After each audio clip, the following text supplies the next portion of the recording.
saya memberikan tips gitu ya, 3 tips puasa agar kita tetap dalam situasi kondisi yang waras. Ujian puasa sebenarnya bukan saat menahan lapar, tapi saat menjaga diri kita tetap menjadi versi terbaik bagi orang sekitar. Jadi 4 proses pembelajaran yang akan mengubah pengetahuan gitu ya, atau mengubah apa yang didapat menjadi sebuah pengetahuan yang bermakna. Peristiwa-peristiwa atau hal-hal ini kan realita ya, teman-teman yang sering dihadapi sehari-hari gitu, yang akhirnya menjadikan teman-teman tuh kesel gitu, kesel atau menjadi jauh lebih sensitif pada saat ketika tadi nih jam-jam krusial itu.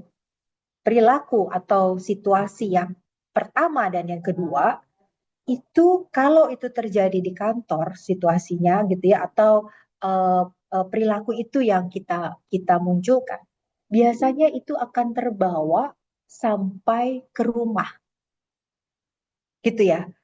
Tanpa disadari, seringkali rekan kerja yang bikin kesel, tapi pasangan atau anak di rumah yang kena getahnya gitu, tanpa disadari. Nah, tentunya kita tidak mau bahwa ketika energi ekstra yang kita keluarkan untuk kerja justru merusak hubungan personal kita, bukan gitu.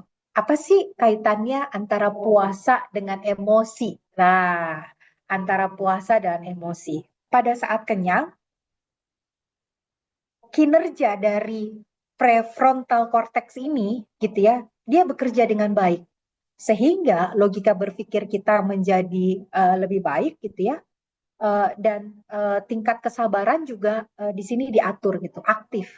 Tetapi pada saat situasi lapar justru sebaliknya.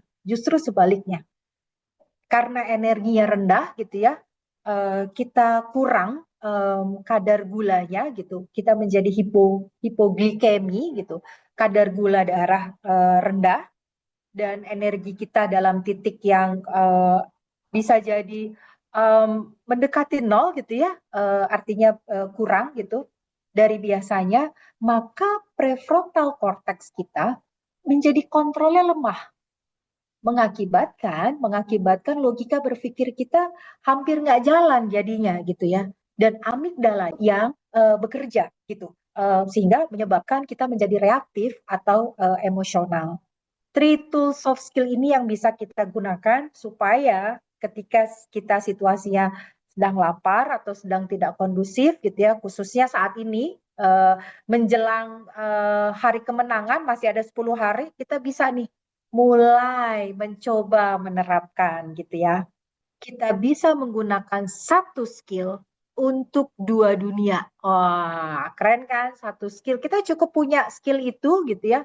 Tapi kita bisa terapkan di mana saja. Baik itu di kantor maupun di rumah atau bahkan di komunitas, di pertemanan, skill tersebut bisa kita terapkan semuanya gitu. Jadi yang perlu kita rubah adalah respon kita terkait dengan situasi atau kondisi yang kita hadapi.